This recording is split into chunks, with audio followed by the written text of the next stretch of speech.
So now when you start thinking about cookware, you want to go out and make sure that you have a few different types of pans so that you can cook a multitude of different things. I recommend 4 different pans. The first one you're going to want to find is a good non-stick pan.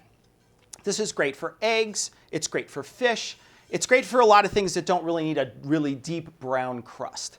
You want to make sure you find one too, if you have an induction stove like me, you got to find one that has a bit of magnetic material on the bottom, because a lot of these are made out of aluminum. And my induction won't actually even work with most of those pans. It has to have this particular piece of metal on the back in order for it to even conduct on my stove. But a non-stick pan is one thing I would invest in relatively soon. Now the next 3 pans, most of the time come in a set. It's a saucepan. They call this a saucepan. That's what this is here. This one is, I think, a 4-quart saucepan. Nice size saucepan. You're going to be able to cook small amounts of vegetables in this. You're going to be able to boil small amounts of water in here. You'll cook some soups, maybe some sauces in here. And so this is a great pan to have. Something like this is really great and super useful.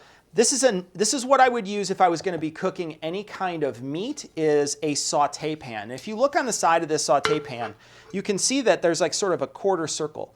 And that makes it so that when you take the pan and it's full of stuff, you're going to be able to take the material, whatever's in the pan, especially loose material like vegetables or something like that, you'll be able to take it and flip, and as you flip it, it will coat everything and then fall back into the pan. You see people doing it all the time, and this pan is specifically made for that.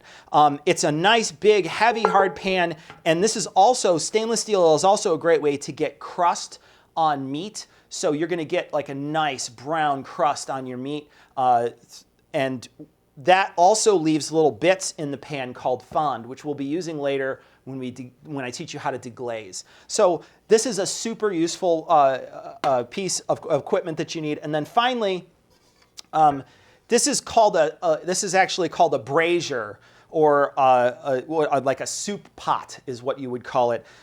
This is specifically nice high sides, fits a lot of water. You would boil this for pasta, or you would make soups in this. I'm going to actually use this in the first recipe I teach you. I'm going to teach you how to make a braise in this.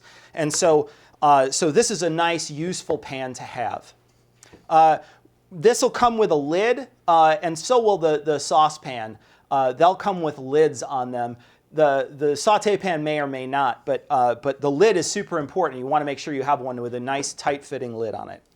So those are the types of pans that I would recommend you start adding to your collection. Once you get these in your collection, you can cook pretty much anything.